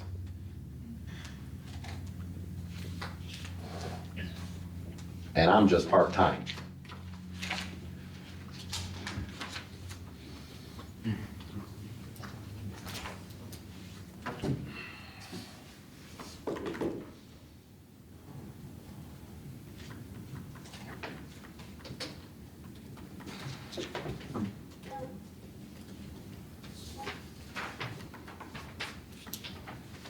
All right, so what's the plan here? You guys want to meet? And when do we have to have this solidified budget? It gets adopted at the first meeting in December, the Yes. public hearing's in 2 weeks. Well, no, actually, then, Well, but we've gotta have the numbers finalized prior to that to have to the county. yeah, I'm not sure what date she But has. water is separate, because it's not, Self-funding. well, it's not, that doesn't have to go to the county for tax purposes. We need to get it done Right. soon, but, It shouldn't impact the budget right, we Still can, meet tomorrow. we can take care of the budget. All right. If we don't get the updated numbers by 5 o'clock tomorrow, we could still do the tentative meeting tomorrow if we need to. Do it. We do everything but this. Yeah. All right, so we want to do that, and then we'll reconvene on that matter. Yep. Soon. I can do this week. Well, we only got, I can't do tomorrow. I can be, I gotta be here Friday anyways. I mean, I gotta start getting some of this other stuff done. Fridays, right? Well, I'm working virtually though, so I can jump into a virtual meeting. Okay. Yeah, dial in or whatever. Well, I think Figure something out. if you two can meet me tomorrow, I can at least show you that long Excel spreadsheet that I had that Art left me that I now know how it all goes together, and I can show you how you start manipulating I love numbers. spreadsheets. But that, I love spreadsheets. oh, you'll love this one. This one was put together by a mastermind. I know will Art. love this one. Formulas, stealing numbers from 8 different cells, oh yeah.